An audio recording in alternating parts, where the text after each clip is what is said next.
Assalomu alaykum, hurmatli deputatlar, hurmatli sessiya ishtirokchilari. Bugun Astarxon tumani har deputatlar tuman kengashining 31-navbatdagi 31-sessiyasida tuman kengashining 28 nafar deputatlaridan 26 nafar qatnashmoqda. 2 nafar deputatlarimiz uzrli sabablarga ko'ra qatnasha olmayapti. Shuningdek, tuman hokimi, tuman hokimining o'rinbosarlari, yoshlar maslahat guruhi a'zolari, korxona tashkilot rahbarlari hamda ommaviy axborot vositalari vakillari qatnashmoqda. Sessiya o'z ishini boshlash vakolatiga ega. Har deputatlar tuman kengashining navbatdagi 31-sessiyasini ochish to'g'risida taklif kiritaman. Ochilsin degan deputatlarni qo'l ko'tarib tasdiqlashni so'rayman. Qarshilar yo'q, betaraflar yo'q, birozdan ma'qullandi.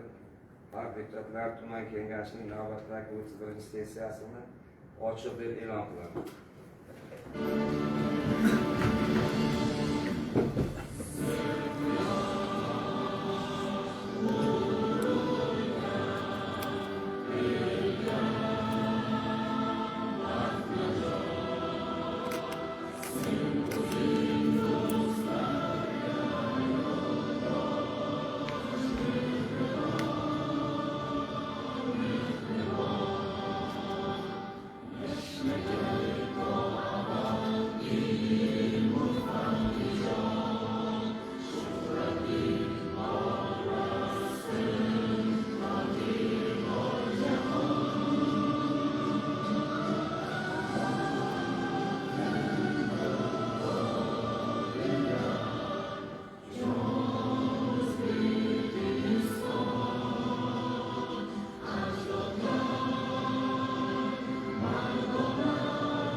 Hurmatli deputatlar, sessiya kotibini saylab olishimiz kerak.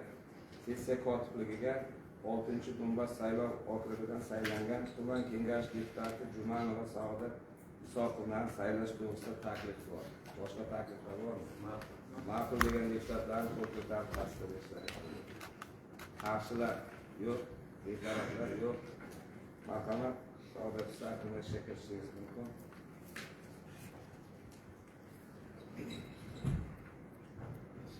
Endi sanoq komissiyasini saylab olishimiz kerak, hurmatli deputatlar.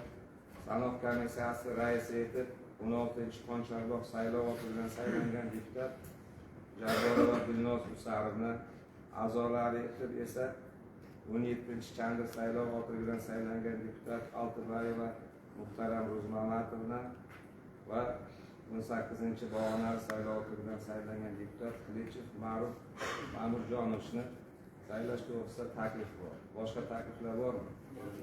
boshqa takliflar bo'lmasa ma'qul degan deputatlarni qo'l ko'tarib tasdiqlashadi.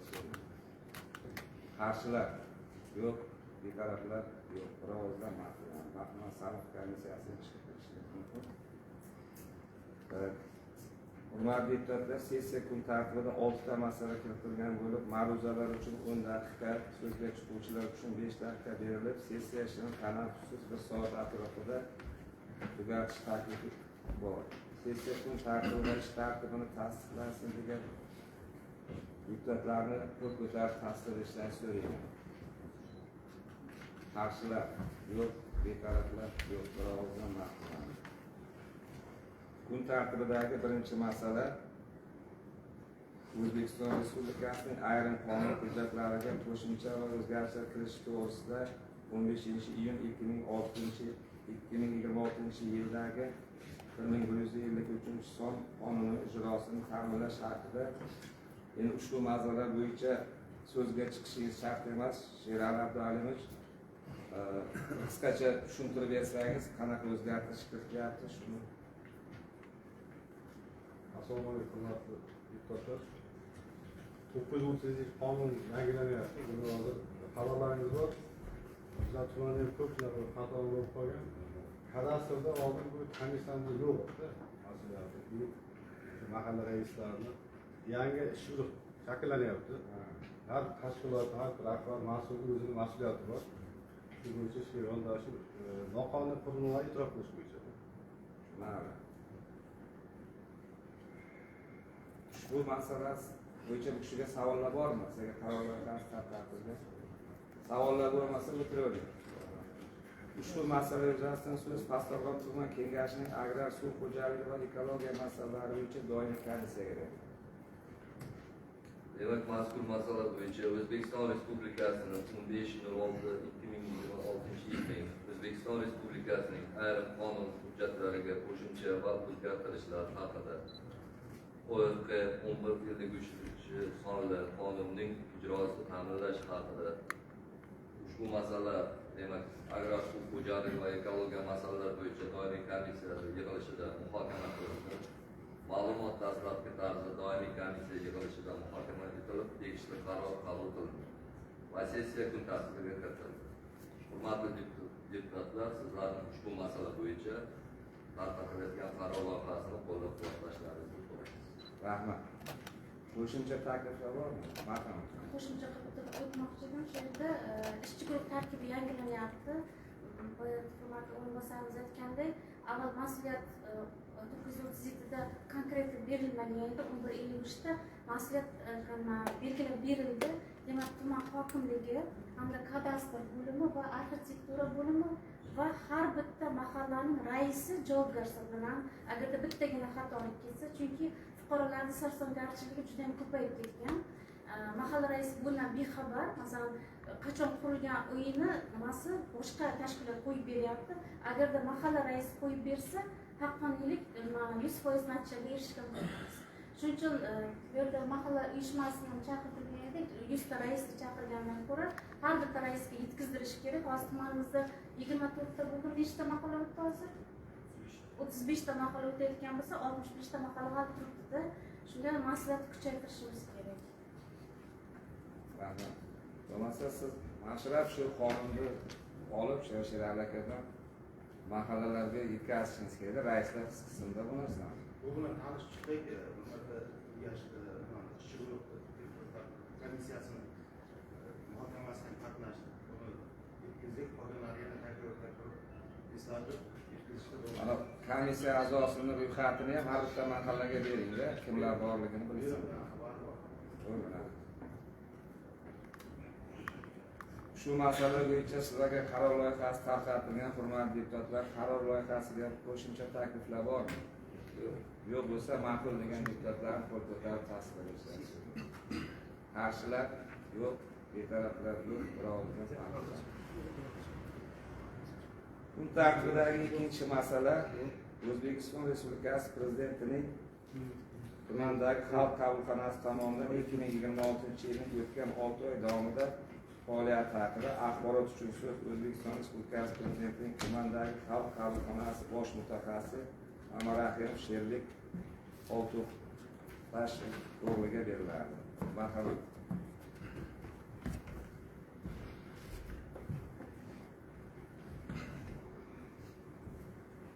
Assalomu alaykum. Qiymatli Jamshid Azizov, hurmatli deputatlar, hurmatli sessiya ishtirokchilari. O'zbekiston Respublikasi Prezidentining 2026-yil 1-apreldagi TFIL sonli aholi bilan muloqot tizimini samarali tashkil etish bo'yicha qo'shimcha chora-tadbirlar to'g'risidagi farmoni ijrosi yuzasidan xalq qabulxonalari har chorak yakuni bo'yicha mahalliy kengashlarga axborot berishga belgilangan. Hozir 2026-yil 2-chorak yakuni bo'yicha O'zbekiston Respublikasi Prezidentining virtual va xalq qabulxonasiga kelib tushgan murojaatlar tahlili, tumandagi korxona va tashkilotlarda murojaatlar bilan ishlash ahvoli to'g'risida qisqacha axborot berib o'tmoqchiman.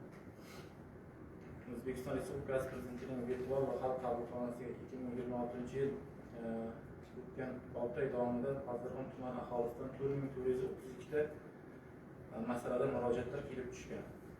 Bu o'tgan yilning mos davriga nisbatan 419 taga, ya'ni 9% ga kamaygan. Jami kelib tushgan murojaatlarning 3574 tasi, ya'ni 94% qanoatlantirilgan. Shundan 1616 tasi, ya'ni 42% ijobiy hal etilgan. 1979 tasi huquqiy maslahat berish orqali hal etilgan. 5 tasi uzoq muddatli nazoratga olingan. 175 tasi bo'yicha tushuntirish berilgan. 31 ta murojaat rad etilgan, 11 tasi ko'rmasdan qoldirilgan. Bunga kelib tushgan murojaatlarni masalalar o'zi tasdiqlaydigan bo'lsak, eng ko'p murojaatlar o'sha ijtimoiy sohaga oid nafaqa tayinlash, moddiy yordam ajratish masalalarida kelib tushgan 265 ta. Ijro ishi, aliment va qarz berish masalasida 473 ta, gaz ta'minoti masalasida 501 ta, sodir etilgan huquqbuzarlik va firibgarlik surishtiruv tergov masalalari bo'yicha 380 ta, davlat xizmatchilari faoliyati va xatti-harakatlari bilan bog'liq masala 171 ta. Masalada ular eng ko'p tushgan masalalar. Endi hozir umumiy murojaatlar o'tgan yil mos davriga nisbatan 9% ga kamaygan bo'lsa-da, lekin ayrim sohalarda murojaatlarning dolzarbligi oshgan. Masalan, bolalar nafaqasi bo'yicha o'tgan yil mos davriga nisbatan 36% ga ko'paygan. O'tgan yil 260 ta kelib tushgan bo'lsa, bu yil 492 taga o'xshayapti. Shuningdek, muhtojlarga bir martalik moddiy yordam 51% ga, elektr ta'minotidagi o'chishlar 278% ga oshgan. Murojaatlarning ijobiy hal etish darajasi bo'yicha umumiy ko'rsatkich 42% tashkil etgan bir paytda ayrim tashkilotlarda murojaatlar ijobiy hal etishda tuman ko'rsatkichidan past holatni kelib chiqarmoqda. Masalan, soliq inspeksiyasida 14%, kadastr agentligi 23%, yoshlar ishlar agentligi 29%, ichki ishlar bo'limi 30%, pensiya jamg'armasi 30%, inson ijtimoiy xizmatlar markazi 32%, kambag'allikni qisqartirish va bandlik bo'limi 38%, elektr ta'minoti korxonasi 32% ni tashkil etmoqda. Ijobiy hal etish ko'rsatkichi. Mahallalar kesimida oladigan bo'lsak, eng ko'p murojaatlar Oltiqahron mahallasida 118 ta, Bog'ishamon mahallasida 112 ta, Uchtepa mahallasida 89 ta, Xonchaloq mahallasi 76 ta, Furqat mahallasida 81 ta, Naymancha mahallasi 72 ta, Mehnat mahallasida 72 ta. Shu eng ko'p murojaat kelib tushgan mahallalar. Shu bilan birga davlat xizmatchilari xatti-harakatlaridan shikoyatlar to'g'risida to'xtalsak, joriy yilni o'tgan 6 oy davomida 171 ta murojaat kelib tushgan. O'tgan yilning mos davriga nisbatan pasayish kuzatilgan. O'tgan yili 476 ta bo'lgan. Deyarli 2,5 barobar kamaygan. Joriy ko'rsatkich, lekin ayrim xodimlar, masalan, xatti-harakat yuzasidan eng ko'p mahalla raisi xodimlar harakatidan 32 ta murojaat kelib tushgan. Sog'liqni saqlash sohasi xodimlari 19 ta, majburiy ijro byurosi xodimlari xatti-harakati 18 ta, ta'lim sohasi xodimlari xatti-harakati 18 ta, kadastr xodimlari xatti-harakati 10 ta murojaat kelib tushgan. takroriy murojaatlar to'g'risida to'xtaladigan bo'lsak, joriy yilda 6 oy davomida 699 ta takroriy murojaat kelib tushgan. Bu o'tgan yilning miqdoriga nisbatan 28% ga ortgan. Sohalar kesimida eng ko'p o'sha aliment va qarz undirish masalasida 165 ta takroriy murojaat kelib tushgan.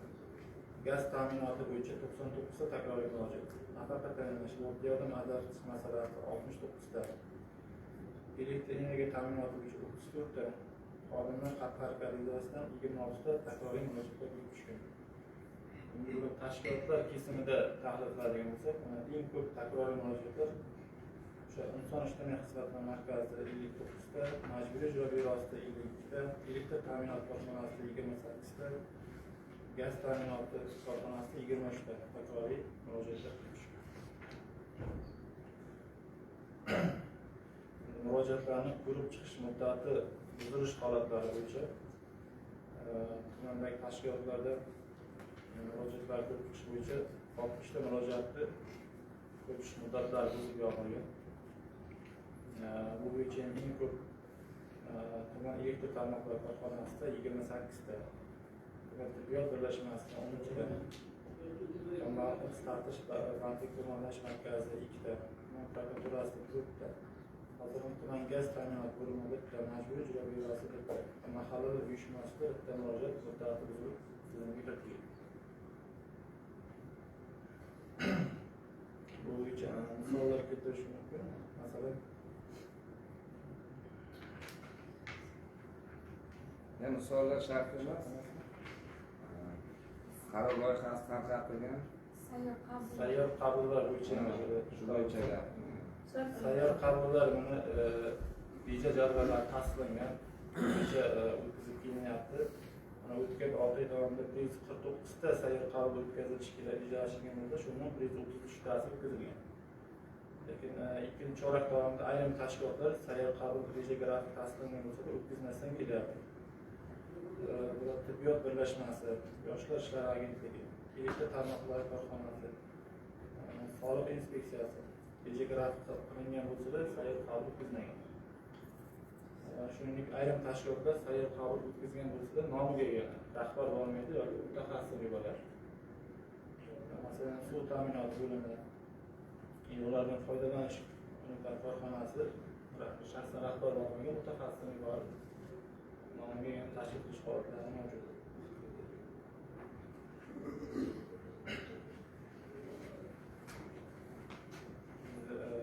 Qisqacha axborot shundan iborat. O'sha nomiga sayyor qabul o'tkazayotgan tashkilotlarni yoki vaqtida o'tkazmaganlarni hamkorlikda ishlasak, bizlarga ma'lumotini bersangiz, o'sha yuqori tashkilotlarga qabulnoma kiritib, chorasini ko'ramiz. Bu bo'yicha ham 13 ta tashkilotga ko'rsatma xatlar chiqarilgan. Sayyor qabul bo'yicha. Aynan. Endi o'zlariga chiqargansiz, biz endi yuqori tashkilotiga qabulnoma chiqaramiz agar vaqtida majburmasa. Shuni bizga ma'lumotini bersangiz, axborotchiga savollar bormi?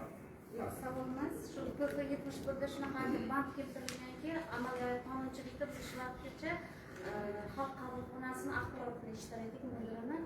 71da farmonda keltirilganki, axborotni eshitgandan keyin mana shu axborot ichidagi 5 ta qizilga tushgan, masalan, murojaatlarni ko'paygan yoki buni sayyor qabul o'tkazmaydigan tashkilotlar rahbarlari keyingi sessiyada aynan mana shu murojaatlarni e'tiborsizlik qilganligi yoki sayyor qabullarga e'tiborsizlik qilganligi va bu borada nima ishlar qilayotganligi haqida hisobot berish kerak. Mana shu tashkilotlar hozir sessiya davomida ogohlantirishimiz kerak. Mana tibbiyot, soliq, elektrosvet, yoshlar agentligi, gaz, inson bergan rahbarlar chaqirilgan. Turingizda ularingizdan she'rlar bo'lsalar. Hozir nomlar qayd etilgan nimada axborotda. Kelgusi sessiyada o'zlarining faoliyati bo'yicha emas, aynan xalqning murojaatiga qanaqangi ishlar amalga oshirilayotgani bo'yicha hisobot berish kerak.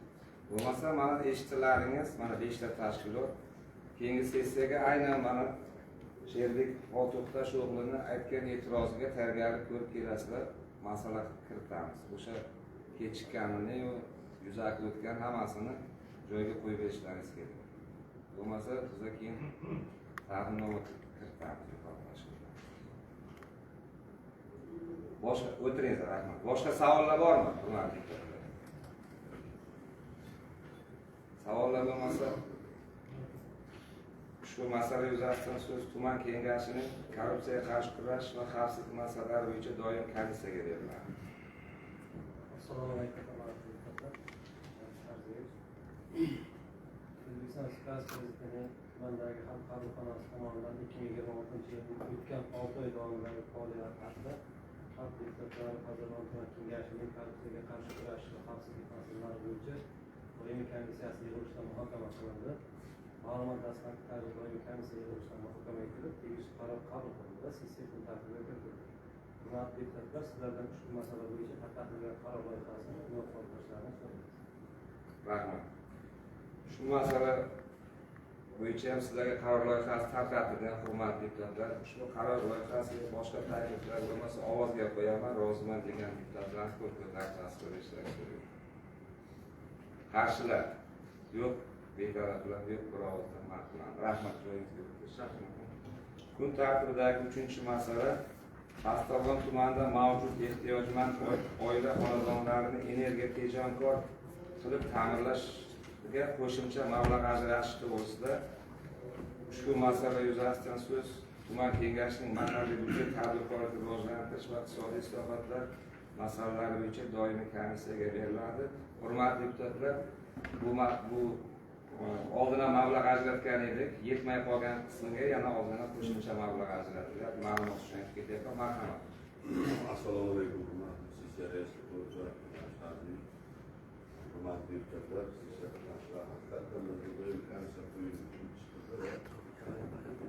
doimiy komissiyaga qo'yildi, chiqildi, masala yuzasidan chiqilgan haqida yo'q, faqat 5 ta xonadonga yetmay qolgan mablag' bittasiga 1.200.000, bittasiga 1.800.000, bittasiga 700.000, shu pullar yetmay qolgan. Remont bo'layotganlarga shunga rozilik berdik, ma'qulladik. Ularga shu qaror loyihasiga qo'llab-quvvatlab oz berishlarini Rahmat. Shu masala bo'yicha ham hurmatli deputatlar, sizlarga qaror loyihasi tarqatilgan. Qaror loyihasiga boshqa takliflar bormi? Yo'q bo'lsa ma'qul degan deputatlarni ko'rsatib tasdiqlashni ishtirok so'rayman. Qarshilar yo'q, betaraflar yo'q, bir ovozdan ma'qullandi. Kun tartibidagi 4-masala ayrim bo'shab qolgan o'rinlarga xalq deputatlari mahalliy kengashi deputatligiga saylov o'tkazuvchi uchastka saylov komissiyalari a'zoligiga nomzodlarni tavsiya etish to'g'risida ma'ruza uchun so'z tuman saylov komissiyasi raisi Safarov Zafar Umurzoqovga beriladi. Marhamat, Zafar Umurzoqov.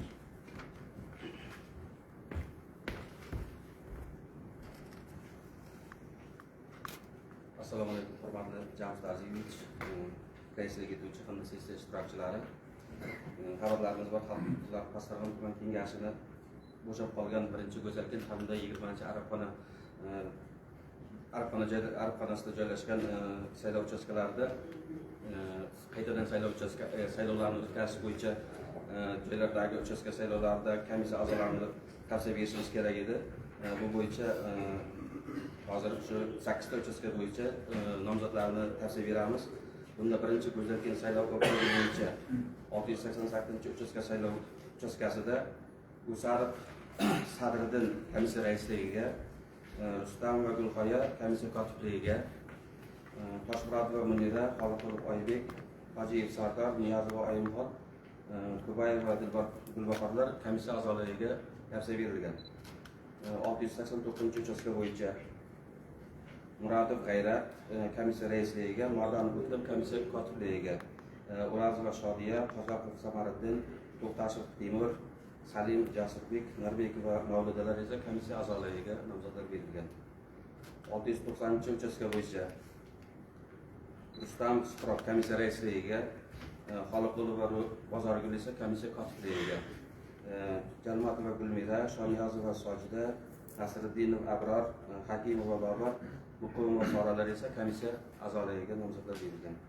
776-uchastka saylov uchastkasi bo'yicha Shaymatov Oybek komissiya raisligiga, Azimxo'jayev Mahmudxo'ja komissiya kotibligiga, Saparov Sanjar, Kashmurodov Qodir, Shodiyev Jahongirlar esa komissiya kotibligiga, komissiya a'zoligiga. 20-Arabxona saylov okrugi bo'yicha 745-uchastka bo'yicha Mardanov Azamat komissiya raisligiga, Evadullayev Eldor komissiya kotibligiga, Rahimov Akbarjon, Ergasheva Firuza, Umarova Bibisora, Ishmurodova Nargiza hamda Yo'ldasheva Sayyoralar esa komissiya a'zoligiga berilgan. 746-uchastka bo'yicha Shukurlayev Sanjar komissiya raisligiga, Usmonova Oynisa komissiya kotibligiga, Normaratova Habiba, Qodirov Bahramjon, Toshmurodova Nasiba, Safarova Zebinisa hamda Oliyev Eldorjonlar esa komissiya a'zoligiga. 747-uchastka bo'yicha Toshpo'latova Zahra komissiya raisligiga, Yodigarova Sharofat komissiya kotibligiga, Rustam va Adiba, Rahmonova Sadaqat, Saydullayev Humoyun, Haydarov Ramesh, Shumatova Matlubalar esa komissiya kotibligiga. 748-uchastka bo'yicha Kuvatova Aziza komissiya raisligiga, Abdushukurova Maftuna esa komissiya kotibligiga, Zokirova Gulnoza, Shahriyorova Rayhona, Abdug'aniyev Javohir, Umarov Parda, Azimjonov Ilhomlar esa komissiya kotibligiga nomzodlar berilgan. Ularni tasdiq etishni so'raymiz. Bo'ldi. Rahmat o'tiringizlar. Shu masala yuzasidan so'z tuman kengashining korrupsiyaga qarshi kurash va xavfsizlik islohotlari masalalari bo'yicha doimiy komissiyaga. Assalomu alaykum, yig'ilish qatnashchilari. Aynan bo'shab qolgan hududlarga xalq deputatlari, mahalliy kengash deputatlariga saylov o'tkazilishi uchastka saylov komissiyalari a'zoligiga nomzodlarni tavsiya etish to'g'risida xalq deputatlari Qazog'iston tuman kengashining korrupsiyaga qarshi kurashish va xavfsizlik islohotlari masalalari bo'yicha doimiy komissiya yig'ilishida muhokama etildi. Ma'lumot dastlabki tarzda doimiy komissiya yig'ilishida muhokama etilib, tegishli qaror qabul qilindi va sessiya kun tartibiga kiritildi. Hurmatli deputatlar, sizlardan ushbu masala bo'yicha tarqatilgan qaror loyihani qo'llab-quvvatlashingizni so'raymiz. Rahmat. Hurmatli deputatlar, ushbu masala bo'yicha ham sizlarga qaror loyihasi tarqatilgan. Qaror loyihasiga boshqa qo'shimcha takliflar bormi? Yo'q bo'lsa, ma'qul degan deputatlarni qo'l ko'tarib tasdiqlashga. Qarshilar yo'q, e'tiroflar yo'q, birozdan ma'qul. Rahmat, Zafar Muzofish.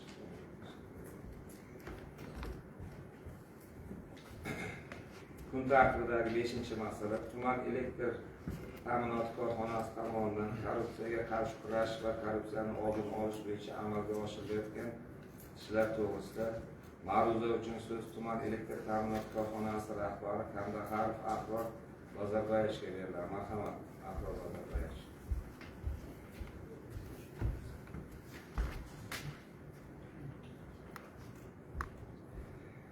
Assalomu alaykum, Jamshid Arziyevich, raislik etuvchi, hurmatli deputatlar, sessiya ishtirokchilari. Qazog'iston tuman elektr ta'minotida korrupsiyaga qarshi kurash bo'yicha amalga oshirilgan ishlar to'g'risida hisobot berib o'taman. O'zbekiston Respublikasi Prezidentining 2025-yil 21-apreldagi TF71-son farmoni ijrosini ta'minlash maqsadida joriy yil boshidan bugungi kunga qadar Qazog'iston tuman elektr ta'minotida korrupsiyaga qarshi kurashish, xodimlar o'rtasida halollik, shaffoflik hamda xizmat intizomini mustahkamlash borasida tizimli ishlar amalga oshirilib kelinmoqda.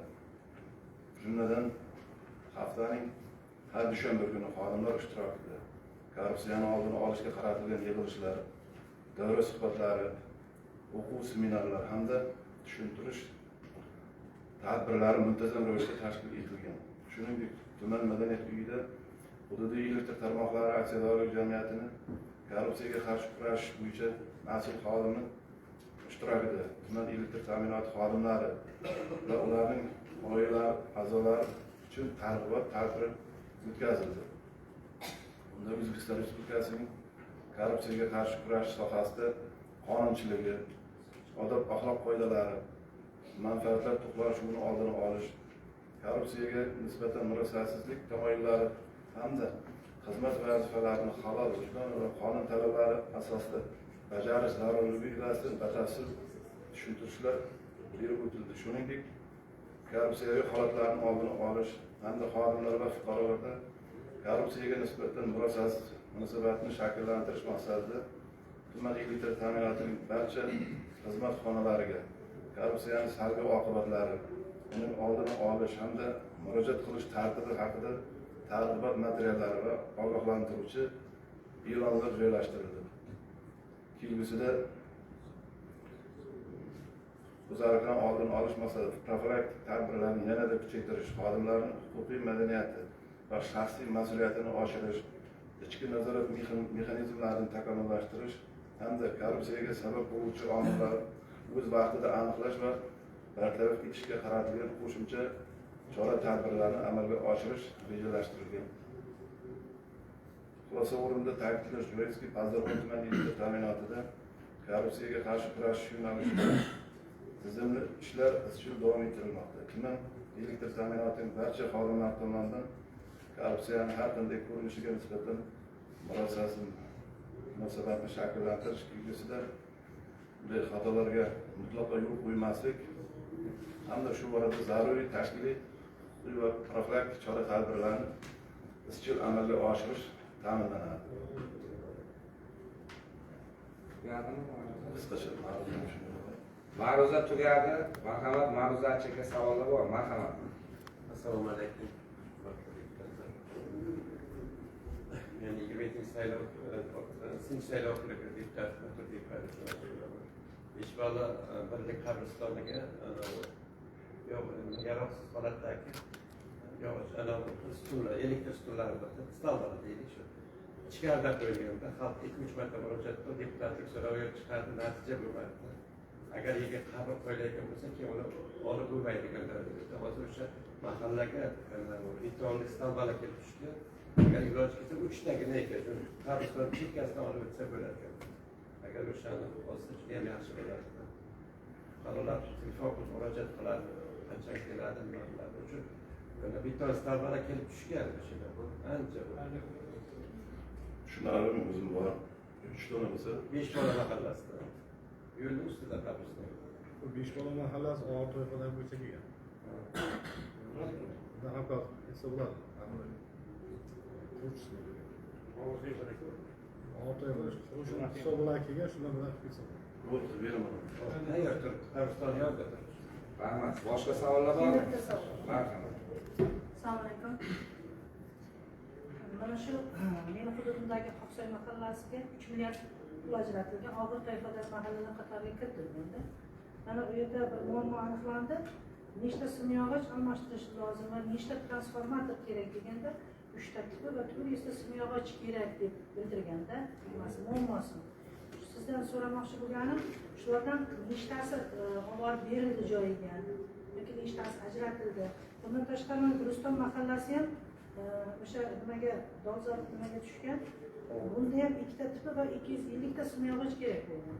Ularga nechtasi ajratildi va joyiga nechta olib borildi? Shu to'g'risida ma'lumot bersangiz. Guliston mahallasi og'ir. Yo'q, Qoqsoy mahalla og'ir toifaga tushgan. Qoqsoy mahallasi. Guliston mahallasi yangi o'zimizni viloyat elektrositi dasturida ham bor. Qoqsoy mahallasi 26-yilda hozirgi kilometrgacha. Qoqsoy mahallasiga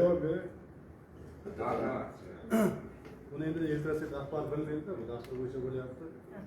Loyihalar bo'lgan hammasi hozir Qoqsoyga yutib olgan, tenderdan yutib kelgan, qurilish aniqlangan. Guliston mahallasi ham tender.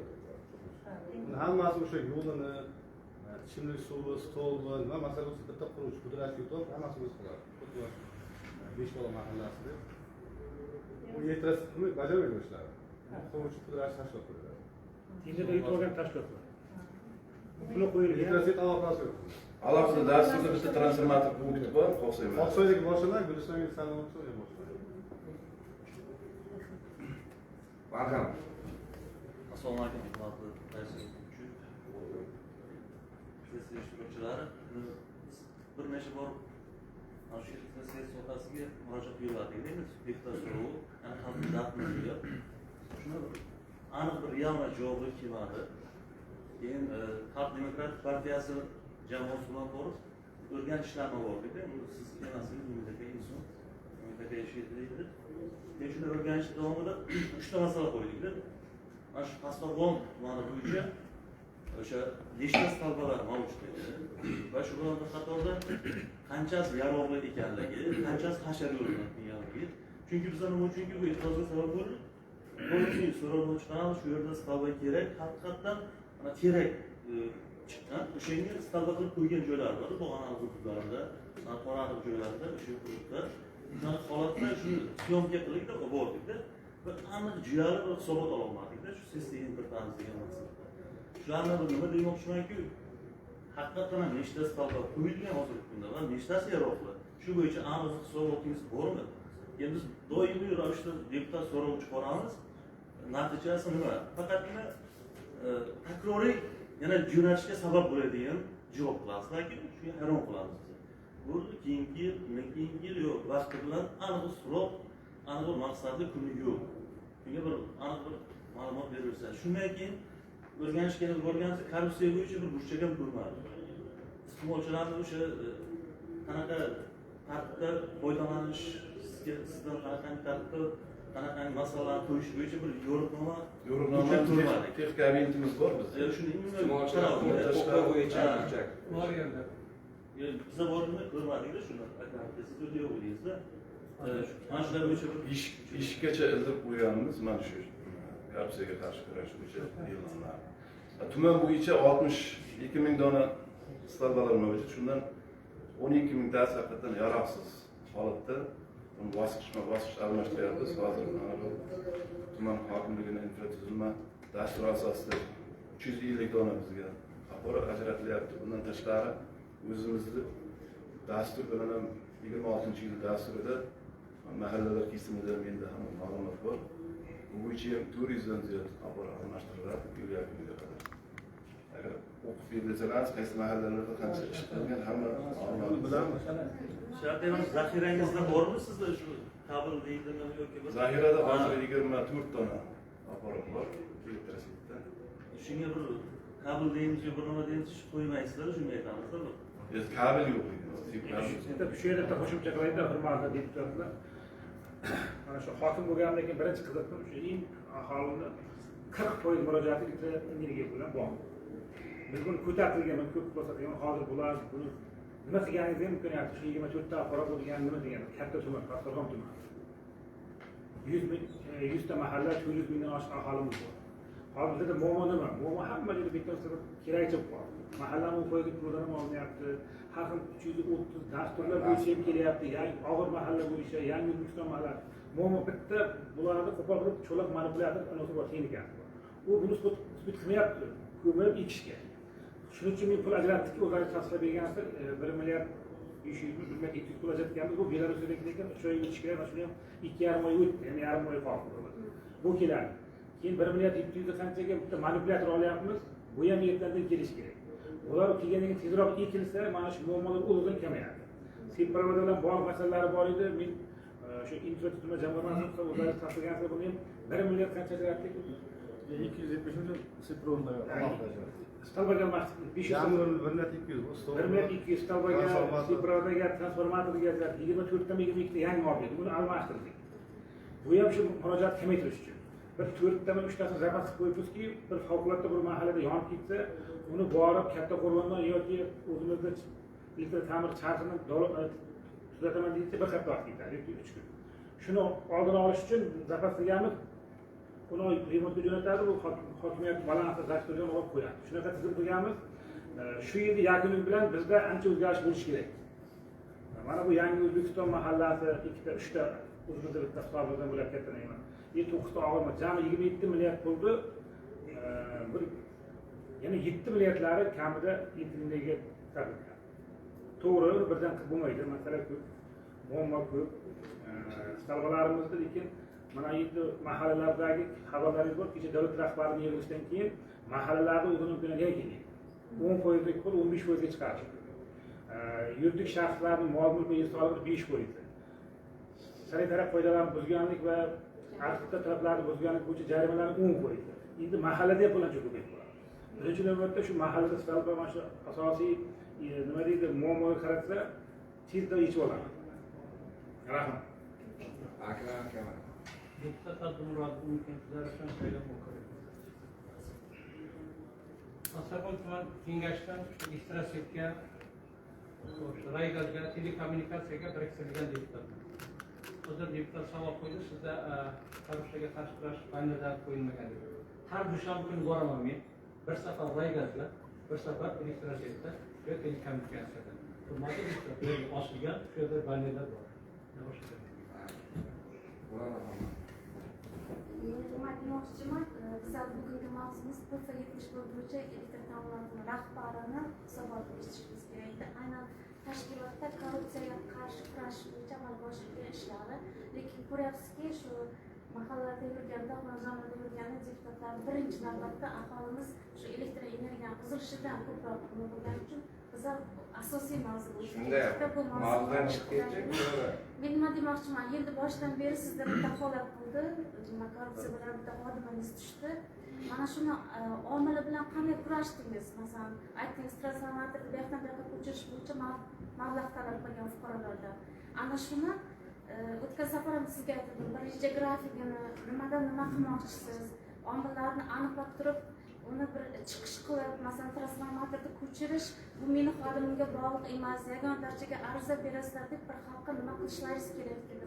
Shuni bizga chora tadbirini ishlab chiqib, bizga taqdim etishingiz kerak. Shu tuman gazetasiga hozir nasib tayyorlayapmiz. Xalqqa tushuntirish uchun. Haqiqatan 10-iyunda shu holat kuzatildi bizda. Bu bo'yicha yig'ilishlar o'tkazib, xodimlarimizga ham tushuntirishlarni olib borib, uni ko'chirish tartibini gazetaga material tayyorlayapmiz. Buni berasizki, ikkinchi yana ko'radigan narsangiz, aytasiz-ku, bu dasturlar asosida rejamiz bir yilda oxirigacha deb tumanimizda sizni tashkilotingizni rejasini uni ham bizga taqdim etishingiz kerak. Chunki xalq davrasiga kirganimizda bu mahalla bu oyga biz aniq nimani berishimiz kerak. Viloyatdan tasdiqlangan dasturim bor, uni sizga taqdim qilaman. 40 kilometr tarmoq, 12 ta transformator. Keyin bu kishiga brigada dedingizmi, ishchi 4 nafar ishchi kerak. Menga ijro intizomi bo'yicha xodimim hozir 6 oydan beri yo'q. Haqiqatan mana shu xatlarda yopish muammo keltirib chiqaryapti. Shohruh degan Adines degan biz programmamiz bor. Dastur yopiq. Xodim tayyor xodim bor, lekin ishlatma. 10 kun ishlayapti, 15 kun ishlab ketib qolyapti. Shu muammomiz shu. Keyin qurilish bo'lganimda hozir 4 ta elektromotor olishim kerak, mana shu apparatlarni o'rnatish, kabel tortish, endi boshqa hozir uchastkalardan montorlar jalb ishlatyapmiz. Hozir xodim yetishmayapti. Mutaxassis aytish kerak, balki fuqarolar bo'shligida mutaxassislar bor. Bandlikka aytishimiz kerak. nechta mutaxassis bor aka, shu mahallada muammo bo'lyapti. Reglamentdan ham chiqib ketmaydi, hurmatli deputatlar. Kelgusi safarga hisobot. Yana kelgusi safar o'zining ishi bo'yicha hisobot berganda davom ettiramiz. Shu masala yuzasidan so'z tuman kengashining korrupsiyaga qarshi kurash va xavfsizlik masalalari bo'yicha doimiy komissiyaga beriladi. Assalomu alaykum, siz ishtirokchilari. Tuman ta'minot korxonasi tomonidan korrupsiyaga qarshi kurashish va korrupsiyani oldini olish bo'yicha amalga oshirilgan ishlar to'g'risidagi ma'lumot xalq deputatlari va Sarg'on tuman kengashining korrupsiyaga qarshi kurashish va xavfsizlik islohotlari masalalari bo'yicha doimiy komissiya yig'ilishida muhokama etilib, tegishli qarorlar qabul qilindi va sessiya kun tartibiga kiritildi. Hurmatli deputatlar, ushbu qaror loyihasi bo'yicha tarqatilgan loyihani to'liq ko'rishlaringizni Rahmat. Marhamat. Shu o'rinda tuman kengashi deputatimiz mana tuman elektroseti bor, biz ko'rgandik. Hozirgi masalalardan chalmaslik so'raymiz. Bugungi hozirgi masalamiz O'zbekiston Respublikasi Prezidentining 2025 yil 21-aprelda 71-sonli farmonining ijrosi bo'yicha elektr tarmoqlarida amalga oshirilgan ishlar natijasi haqida edi. Biz o'ylaymiz, Ahror aka qanday qilib keyingi sessiyalarda batnija hisobot beradi elektr energiya bo'yicha. Bu bo'yicha savollaringizni berishlaringiz mumkin. Bu bo'yicha qanchagina ishlar amalga oshirilgan, shu bo'yicha biz doimiy komissiyadan ko'rib chiqdik bu masala bo'yicha. ishlar yo'lga qo'yilgan. Bitta yerda aytib o'tishimiz kerak, mana prezidentimiz mana shu TF71 farmoni ijrosini ta'minlash maqsadida hozir deputatlarimizdan so'rov jo'natyapmiz, javob olishlari. Shu yerda bir kishi masalan tarmoqlarda u sim kabelni tortish insonlar bilan, boshqa ishchilar bilan ularga majburiy qilib yuklab qo'ygan qo'shimcha qilib. Shuning uchun shu yerda sessiyaga bandlikka kirgizish kerakmi? Vakansiya bo'yicha mana shu ijro nizomida ishlash mutaxassislari yo'q, mana shular bo'yicha takliflar berishlarini so'raymiz.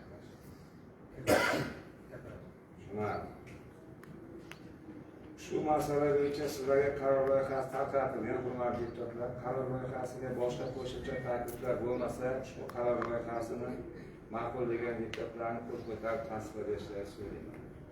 Qarshilar yo'q, betaraflar farovonlikni ma'qulman. Rahmat. Kun tartibidagi 6-masala O'zbekiston Respublikasi Prezidentining 2024-yil 25-noyabrdagi kambag'allikdan farovonlik sari dasturini amalga oshirishga faol nuroniylarni jalb etish chora-tadbirlari to'g'risidagi FK-405 son qarorining tumandagi ijrosini ta'minlash to'g'risida hisobot uchun so'z tuman hokimining o'rinbosari Hamrayev Siroj Avliyevichga beriladi. Marhamat, Siroj Avliyevich.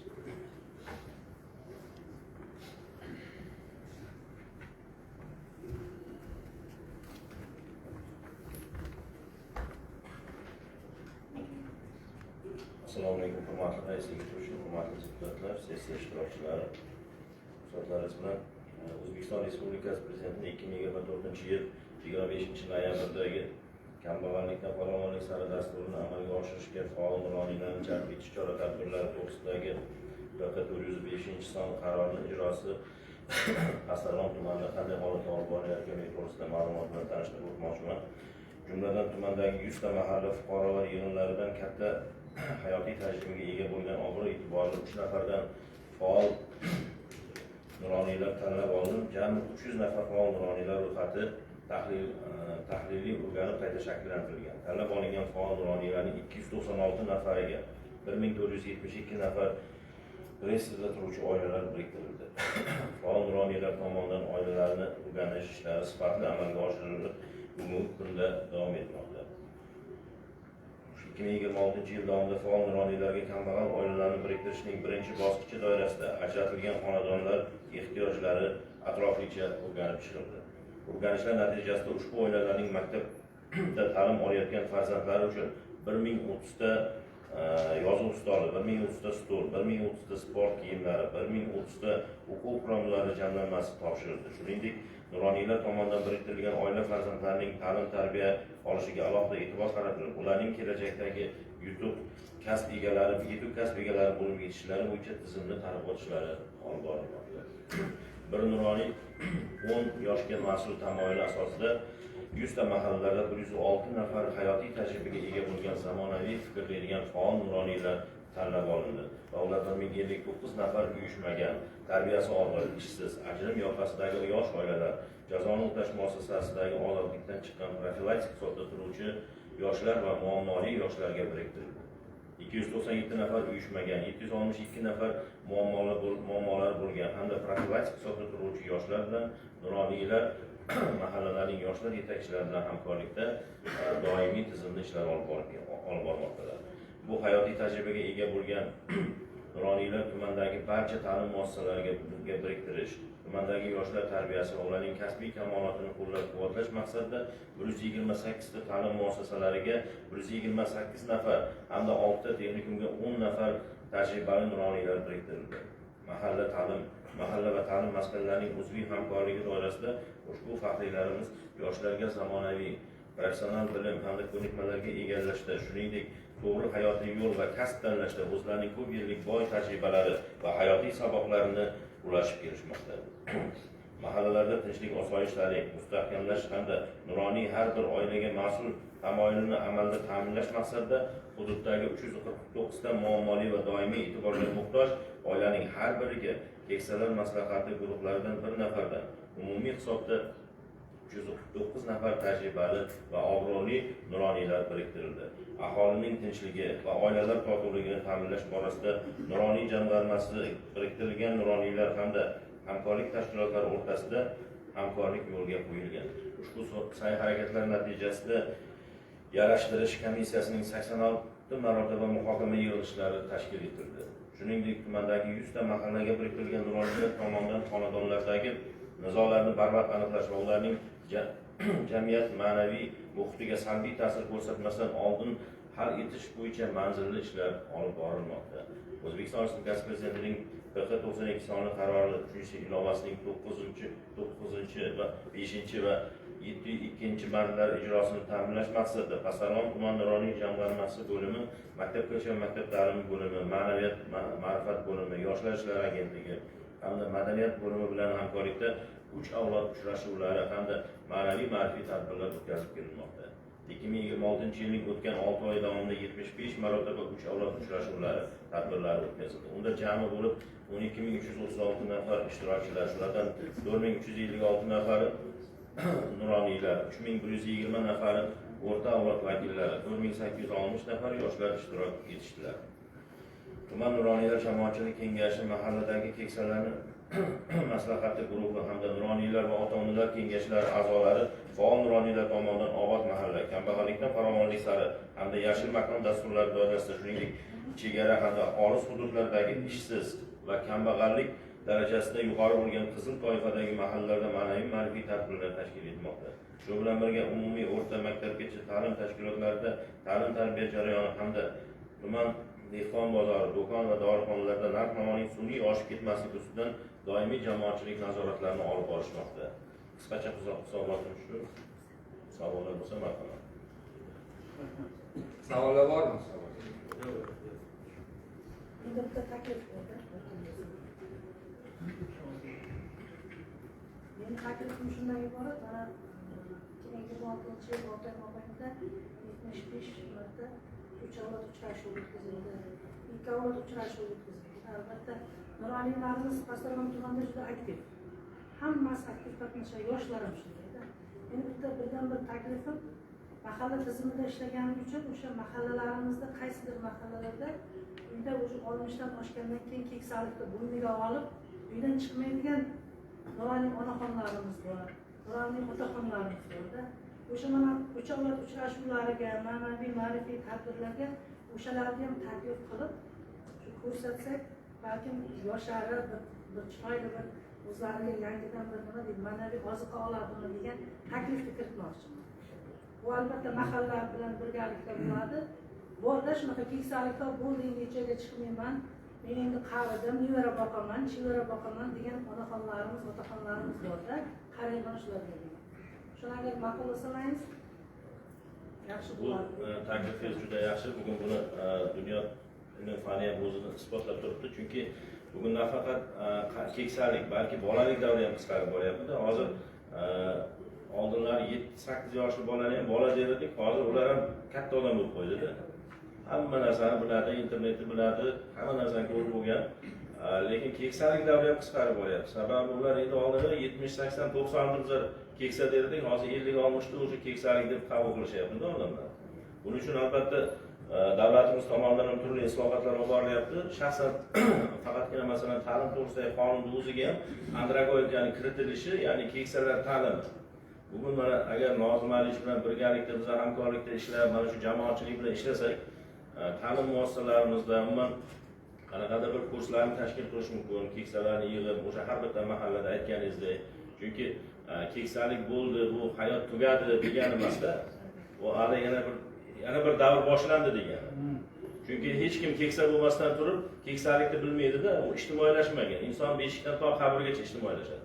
Shuning uchun mana shu ijtimoiylashuv davrini albatta bu bo'yicha biz ishlashimiz kerak. Bu bo'yicha rahbarlar ham ishlash kerakligini hammamiz birlashib, bu keksalik davrini tumanda albatta ularning faolligini oshirishimiz kerak ekanmiz. Buni albatta biz ko'rib chiqamiz. Juda chiroyli, yaxshi taklif bo'ldi. Biz buni ko'rib chiqib, maslahatlashib, bog'lashib bo'lamiz. Bormi savol? Savollar bo'lmasa, shu masala yuzasidan so'z Pastdarg'om tuman kengashining ijtimoiy soha, yoshlar siyosati, madaniyat va sport masalalari bo'yicha doimiy komissiyaga beriladi. masala bo'yicha doimiy komissiya yig'ilishida muhokama qilindi. Ma'lumot asoslarida doimiy komissiya yig'ilishida muhokama etilib, tegishli qaror qabul qilindi va sessiya kun tartibiga kiritildi. Deputatlar, sizlar ushbu masala bo'yicha tarqatilgan qaror loyihasini qo'llab boshlashlaringizni so'rayman. Rahmat. Shu masala bo'yicha ham sizlarga qaror loyihasi tarqatilgan, hurmatli deputatlar. Shu qaror loyihasiga boshqa qo'shimcha takliflar bo'lmasa, ovozga qo'yaman, ma'qul degan deputatlar qo'l ko'tarib tasdiqlashini so'rayman. Qarshilar yo'q, betaraflar yo'q. Endi Sirojjon Abdovich, siz tuman hokimini yoshlarga o'rnak bo'layotgan soha bo'yicha muavinisiz. Siz olimsiz, professorsiz. Sizdan shu keyingi sessiyalarda rasmiy kiyimda kelishingizni yana bir bor so'rab qolamiz.